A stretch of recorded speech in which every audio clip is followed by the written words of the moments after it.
और सुना सब बढ़िया नहीं क्यों? अरे बोलने में हवा खराब होती है यार। वो पता नहीं एक्ट बना दिया उन्होंने, जो डेटा प्रोटेक्शन डिजिटल जो भी एक्ट बना दिया उन्होंने। अब किसी का नाम या फंस जाएंगे, वहां पे एक रिपोर्ट बोली जर्नलिज्म हो रही है, जर्नलिस्ट हो रही है। अरे हमें पे 500 करोड़ कहाँ से उनको फिर भी बच जाएगी, हमारा क्या होगा? हम बोले तो बोले क्या? वाह मोदी जी वाह। हाँ तो फालतू घूम फिर के बातें करेंगे हम क्यों? कोई हमारे यहाँ से भाई घटिया जा, मेरे पास बहुत घटिया जोक है। मतलब मेरे पास मेरा दोस्त आया, बोला भाई जोक सुनेगा। मैं कहा सुना भाई, क ख ग कहाँ तक आता है? घा चढ़ पढ़ के बड़ा फनी लगा था मेरे को। मेरा तो कोई दोस्त भी नहीं, बंदी भी नहीं, सिंगल आदमी हूँ मैं। कैसे से मीम मिलते हैं, मेरे को सुन के मेरे को इतना फनी लगा था ये, और फिर मैंने हक दिया। हमारे यहाँ ऐसे होता है। बहुत मनुष्य लग रहे हो, मत करो रहने दो। आई नो तुम क्या सोच रहे हो, क्या भाई क्या घटिया जोक मार रहे हो ओपनिंग में? अरे मैं घटिया जोक मार रहा हूँ? गोबर खाने से तो बेटर ही चीज बता रहा हूँ ना तुम्हें, हैं? मतलब अभी इंटरनेट में तो क्या चल रहा है, पर सॉरी नाम बीप करना पड़ेगा मुझे। बाबूराव भैया, बाबूराव की जो बयानबाजी मैंने कल सुनाई थी कि वो अपना ही कर रहे थे सेवन, भाई उस पे मीम बनाए जा रहे हैं। एक बंदा तो क्लिप शेयर करता है कि भाई अब समझा मैं कि बाबू भैया जो उस टाइम में कह रहे थे वो जहर नहीं दवाई है, वो इस दवाई की बात कर रहे थे। दोनों का कलर भी तो सेम है। एक कहता भाई सुबह सुबह उठ के परेश रावल जब भी अपना यूरिन देखता है, क्या मस्त माल है यार। अबे छी गंदा, अब हट गंदा। इस बयान के बाद लोग कह रहे हैं कि परेश रावल की पार्टी में अब कोई नहीं जाएगा, क्योंकि नॉर्मल लोगों की पार्टी में तुम जाओगे तो लोग क्या बोलते हैं, दारू पिएगा। परेश रावल की पार्टी में क्या होता है, मुंह पिएगा। मेरा मुंह सबसे मजबूत। कुछ भी इनका मजाक खत्म हुआ तो वहां पे दूसरे भैया आ गए, हमारे वो छोटे भाई अपने मोदी जी के, धीरेन्द्र शास्त्री।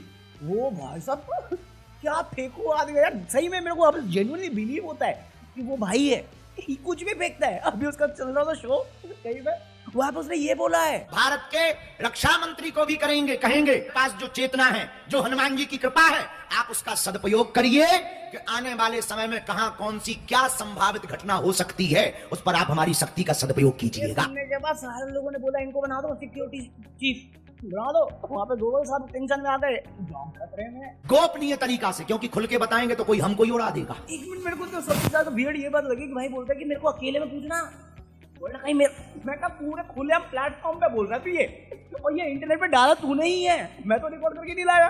तो ये नहीं सुनाई देगा कि भाई इससे खतरा ज्यादा हो सकता है, ये तो एडवांस बताएगा अपने को। तो अपनी सेफ्टी बढ़ाने के लिए तो क्या क्या बोल रहे थे। और अगर तेरे को आने वाला कल दिखता है, तेरे बड़े भैया जी कौन है तुझे मालूम है, तू पहले क्यों नहीं बताया, क्यों नहीं बताया? तू उनके साथ उठता बैठता है, तू भाई का रिश्ता माना है, वो इतना टेंशन में अभी है, इतना ओवर टाइम कर रहे हैं, ओवर टाइम दोनों भाई, छोटा भाई बड़ा भाई, तो उनकी मदद क्यों नहीं की उस टाइम पे? दोगले आदमी। देखो हम ऑफिशियली अफसर तो नहीं बन सकते क्योंकि पढ़े लिखे नहीं, मैं का जरूरत भी नहीं, क्योंकि तुम्हारे लिए ही कर रहे हैं हम लोग जुगाड़। सुना नहीं तुमने क्या खबर आई है, कहते हैं एनसीईआरटी की बुक से मुगल्स हटा दी हमने। मैं खुश हुआ कि मुगल्स हटा दिया, मैं कहा साला आधा मुद्दा तो यहीं पे खत्म हो गया। इतना औरंगजेब किया, इतना संभाजी महाराज किया, इतने लोगों की कलेश करवा दिए, उसके बाद तुम्हें ये कर तो पहले ही कर लेते। मैं तुम्हारे बाप का नौकर नहीं हूँ। अरे मैं बच्चों के लिए एक पल के लिए सच में पूछो गया था कि चलो मुगल हट गए, इतना लंबा चौड़ा चैप्टर पढ़ाते थे, सारा टेंशन था उसका, काय को याद रखने का, वो हटा, उसके बदले ऐड कर दिया बेटी बचाओ बेटी पढ़ाओ। अरे बेटियों को पढ़ाना था, अपना कैंपेन नहीं घुसेड़ देना था उसमें। 80% फंड को हमने प्रचार में लगाया है। तुमने 10 साल जो चीज करी है कि इन्होंने हिंदू टेम्पल तोड़ के अपना मस्जिदें बनाई है, इमारतें बनाई है, तुमने वो हटा ही दिया सीधा। तो इतने साल लड़े क्यों, सीधा कर लेते। अभी नफरत किस बात की, मुगल है ही नहीं, आने वाले बच्चों को पता भी नहीं रहेगा, तो कौन था मंदिर, कौन सी नफरत, किस बात, खत्म, मास्टर स्ट्रोक है ये। कल को भी पूछेगा ताजमहल किसने बनाया, लाल किला किसने बनाया, तुम बोल दोगे वो जादू था ना कोई मिल गया में, वो आया था रोहित के साथ, उसने मिल के बनाया है। और लोग इस बारे में बात नहीं कर रहे, लोग इस बारे में वो लगे पड़े हैं कि अरे देखो देखो ईडी ऑफिस में, मतलब जो लेफ्ट विंग है वो लगे पड़ी, अरे ईडी ऑफिस में आग लग गई, अरे गर्मी इतनी हो रही है भाई, मेरे अंदर, मेरे शरीर के अंदर आग लगी हुई है, तुम्हें उसकी चिंता नहीं है। चलिए निर्मला ताई को मेरी चिंता नहीं हो रही है, कितना 18% जीएसटी, 28% लग गई आइटम बोल रहे हैं। देख रहे हो गर्मी कितनी, खुद एसी में बैठती है वो, टैक्स लपेट रही है, वहां पे आग लगी तो उसमें अरे देखो एक और मास्टर स्ट्रोक, एक और, इसमें क्या मास्टर स्ट्रोक है, देखो फायदे सारी ये जितने भी चौकसी थे, मोदी थे जो भाग गए पैसा लेके, अबे साले जो भाग गए, नीरव मोदी, ललित मोदी, वो तुम साले एक ही मोदी जानते हो जैसे, उनकी फाइल चल गई, अब क्या होगा? तो ये तो आजादी का पर्चा दे दिया तुमने, 10 घंटे हालत दी नहीं, कर क्या रहे थे तुम? भाई पढ़ लो आर्टिकल पढ़ लो, उसमें उन्होंने कहा है कि देखो डिजिटाइज कर दिया तुमने डेटा तो शायद रिकवर हो जाएगा। डिजिटलाइज कर दिया तो शायद का मतलब क्या है? हार्ड ड्राइव में सेव कर रहे थे, हार्ड ड्राइव में सेव कर रहे थे, अबे ये डिजिटलाइजेशन है। समझ रहे हो, तुम्हारा बेस पे आग लग जाए, आगे लोगों की नागरिकता गायब कर देंगे ऐसे, तो ये मतलब अभी भी श्योर नहीं है। डिजिटलाइज किया था, शायद क्या होता है, या तो होगा या नहीं होगा, अभी मत पूछो। ले लिया, अब रिकवर कर लेंगे शायद। अबे हमारे यहाँ ऐसा ही होता है। हाँ, तो लेफ्ट विंग इस पे लगा हुआ है और राइट विंग वाले लगे हुए ध्रुव राठी पे, ये एंटी नेशनल मिस इन्फॉर्मेशन, गलत बता रहा है, ये बता रहा, वो बता रहा है। मैं मजाक नहीं कर रहा, एक क्लिप दिखी मुझे ध्रुव राठी के कॉल आउट करते हुए कि ध्रुव राठी ने ये जो रोड दिखाया है ये तो ईरान की है। मैं कहा भाई बिल्कुल सही बात कही, वो रिप्रेजेंटेशन के लिए तो हो ही नहीं सकता बिल्कुल भी, क्रिएटिव फ्रीडम तो ले ही नहीं सकते हम बिल्कुल भी। देखो बात पुलवामा की दिखा ईरान रहा है। मैं कहा भाई तुम तो कॉल आउट नहीं कर सकते यार इसमें। अगर तुम्हारी जो फेवरेट पार्टी है वो खुद पोस्ट ये करती है जहां पे एमपी का डैम दिखा के कहते हैं कि पाकिस्तान का पानी बंद कर दिया, तो तुम तो चुप ही रहो। बाद में डिलीट भी करती है गिबली आर्ट बना के, जिनकी जो डिलीशन हुए हैं पालगाम में उसकी फोटो डालते हैं फिर डिलीट भी करते हैं। तुम्हें तो नहीं बोलना चाहिए। अभी कुछ दिन पहले ना, कुछ दिन क्या कल परसों में एक बुढ़ऊ अंकल काफी फेमस हुए जो पानी पानी चिल्ला के नाच रहे थे बाहर फॉरेन में किधर, उसकी फोटो डाली इन्होंने, हीरो बना दिया बुढ़ऊ को। टाइम बुड्ढों का कुछ करना पड़ेगा, बुड्ढे को हीरो बनाया। ये बुड्ढा है, इसमें कुछ गलत दिख रहा है तुम्हें? ये देशभक्ति का प्रमाण जिसको बनाया है इसने झंडा गलत पकड़ा हुआ है, इंडियन फ्लैग गलत पकड़ा हुआ है, नेशनल हीरो क्या हो तुम? और ये रिप्रेजेंटेशन गलत कैसे दिखा दिया, ऐसे कैसे? अरे सबसे झूठे तो तुम ही लोग हो यार, क्या बकवास करते हो? हमारे यहाँ ऐसा ही होता है। फिर एक ये बुड्ढा था, दूसरा एक बुड्ढा था, जो बुड्ढा वो गया किसी एयरपोर्ट पे बाहर ट्रैवल करने के लिए, तो एयरपोर्ट पे जो वेटिंग एरिया होता है वहां पे उसने बिछाया कपड़ा, फिर निकाला फाफड़ा ढोबला जो भी होता है उनका खाना और खाने लग गया। और किसी बंदे ने उसे शेयर करते कहा कभी भी अपनी रूट, पता है कहाँ जा रहा था ये? थाईलैंड जा रहा था ये मसाज कराने। अपनी रूट नहीं बोलनी चाहिए थी साले, सिविक सेंस कहते हैं इसे।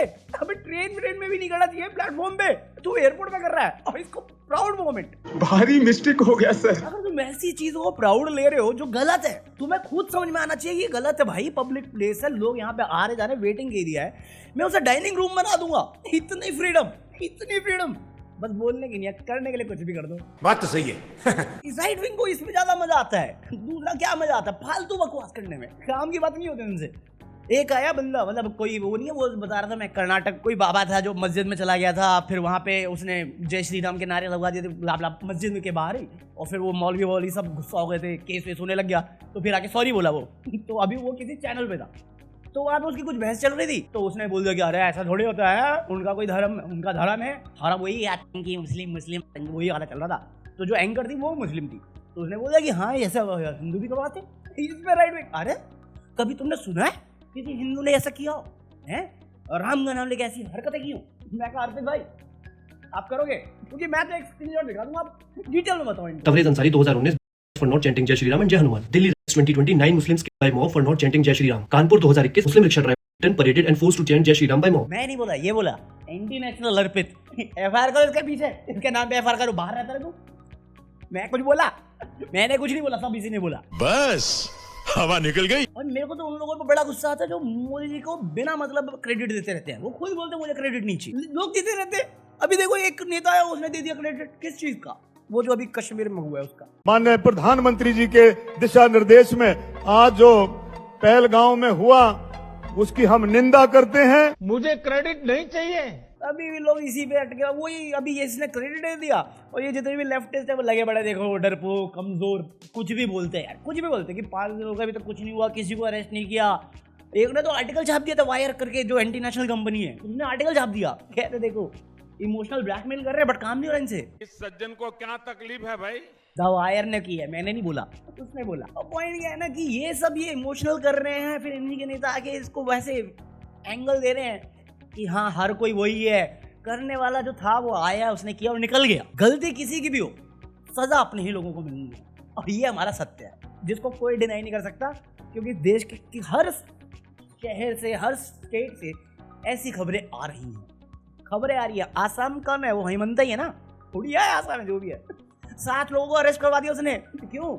ये पाकिस्तान से एम्पथाइजर है। मैं बताता हूँ केस क्या हो रहा है कि बेसिकली जैसे अंधा प्यार होता है ना, टॉक्सिक लव कहते हैं उसे, वैसा ही है अंधा देशभक्ति। कोई लॉजिकल रीजन नहीं है कि हाँ तेरा धर्म है। भाई कल मैं एक मूवी देख रहा था, मुल्क, देखना वो मूवी देखना, मस्त मूवी है, मजाक नहीं कर रहा।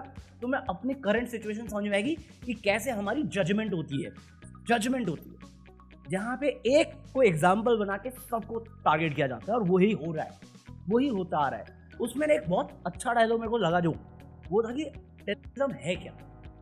ये जो बाहर से आके पटाखे फोड़ के चले जाते हैं वही है, या किसी को डरा के रखना, धमका के रखना, या कॉर्नर कर देना, वो भी एक तरीके का टेररिज्म है। और ये जो लोग कर रहे हैं ना, मासूम लोगों को रोड पे पकड़ लेते हैं जिनका कोई लेना देना नहीं, अपना रोजी रोटी कर रहे हैं, वो उनको कूट रहे हैं ग्रुप में जाके, वो भी ही है। तो अगर आपको डिफरेंस समझ में नहीं आ रहा ना, कि आपको लग रहा है ये आप रक्षा कर रहे हो देश की, आप देश को तोड़ने के रास्ते पे ही हो। जो वो चाहते थे आप भी वही चाहते हो और वही कर रहे हो। और ये डिफरेंस नहीं है, ये कॉमन चीज़ है। अगर आपको लगता है आप महान हो, आप सही हो, वो गलत है, तो आप मंदबुद्धि हो, आप एग्जैक्टली वही हो जिसके अगेंस्ट आप खड़े हो। आप नफरत में इतना डूब चुके हो कि आप खुद समझ नहीं पा रहे कि आप वही बन चुके हो जिसके खिलाफ आप खड़े थे। समझना इस बात को, बहुत डीप बात है ये। जैसे कुणाल कामरा को अमित शाह से प्रॉब्लम थी, वो इतनी प्रॉब्लम थी कि कुणाल कामरा खुद अमित शाह बन गया। समझ रहे? बात तो सही है। वहां पे पकड़ा चाइना सपोर्ट देने चला गया पाकिस्तान को। हमने क्या खेल लिया? हमने जब चाइना पे गुस्सा आया था तो हमने टिकटॉक बैन किया था, इस बार हमने यूट्यूब चैनल बैन कर दिया। मैं कहा शाहिद अफरीदी का क्यों नहीं है चैनल इसमें? वो बड़ा खुले हम कश्मीर के ऊपर फालतू बयान करता है, इंडिया के बारे में फालतू बयान करता है, तुमने उसको इंक्लूड नहीं किया। बट एक बात पे तुमने नेहा राठौर पे एफआईआर मार दी, कोई सेंसर से बात की। और चाइना तो पहुंच गया पाकिस्तान को सपोर्ट करने ने। मेरे को ये न्यूज पढ़ने में मेरे अंदर से गाना आया, चाइना मत कंट्रोल उदय। हाँ, मेरे पास एंडिंग नहीं हुई। एंडिंग में मेरे पास चिकन क्यों? अरे पागल हो गए यार ये वोक लोग, ना लेफ्ट ना राइट, ये वोक लोग, इनसे मेरे को नफरत होती जा रही है। अभी कोई बंदा आया, क्या था, चिकन खाओगे अगर 300 ग्राम पर वीक तो कैंसर होने के ज़्यादा चांसेस है। मैं कहा मेरे घर में बनता नहीं है ढंग से, वरना मैं अगर सप्ताह में 1 दिन ना खाऊं मेरी बॉडी ठंडी पड़ जाती है, चुड़ैल चढ़ जाती है मेरे ऊपर। तो ये ऐसे आर्टिकल मत छापो। अबे पागल हो गए। कहते कोका कोला मत पियो, मैं ठीक है। कहते पनीर नकली मत खाओ, अरे ठीक है। चिकन मत, चुप, चिकन से कोई गद्दारी कर बे। चिकन की टंगड़ी खाते हुए कैंसर झेलूंगा मैं, कैंसर में तड़पूंगा मैं। सिगरेट और दारू पे ठीक तो थे तुम, चिकन क्यों पकड़ रहे हो? नफरत हो जाएगी मुझे।